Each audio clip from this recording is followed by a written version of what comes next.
మెదక్ జిల్లా కొల్చారం మండలం పొతంశెట్టిపల్లి రైతు వేదికలో కార్యక్రమంలో భాగంగా ముఖాముఖి ప్రోగ్రాంలో రైతు వేదికలో నూతనంగా వీడియో కాన్ఫరెన్స్ వీసీ సెంటర్ ను ప్రారంభించి మొట్టమొదటిసారిగా రైతు భరోసా నిధుల విడుదల కార్యక్రమంలో ముఖ్య అతిథిగా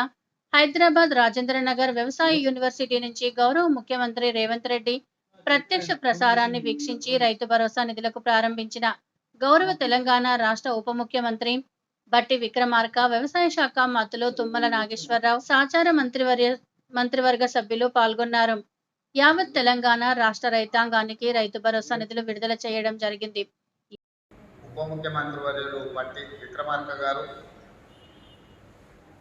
సహచార మంత్రివర్గ సభ్యులు, పార్లమెంట్ సభ్యులు, శాసన మండలి సభ్యులు, శాసనసభ్యులు, ప్రభుత్వ ప్రధాన కార్యదర్శి గారు, వివిధ శాఖలకు సంబంధించిన ఉన్నతాధికారులు, agriculture university vice chancellor అలాస్ Danayya గారు,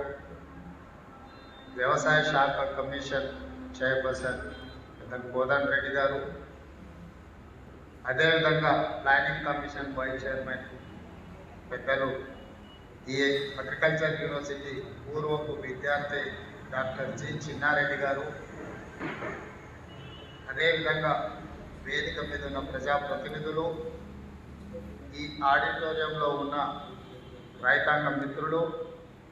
1600 రైతు వేదికలలో దాదాపుగా 6,40,000 మంది రైతులు ప్రత్యక్షంగా ఈ రైతు భరోసా పండుగ కార్యక్రమాన్ని ప్రత్యక్షంగా వీక్షిస్తూ ఇందిరమ్మ రాజ్యంలో ప్రజాప్రభుత్వం రైతును రాజుగా చేయడమే కాదు, వ్యవసాయాన్ని పండుగ చేయాలన్న ఉప్పు సంకల్పంతో చేస్తున్న ప్రయత్నాన్ని ఆశీర్వదించడానికి విచ్చేసిన రైతాంగ సోదరులందరికీ కూడా మనస్ఫూర్తిగా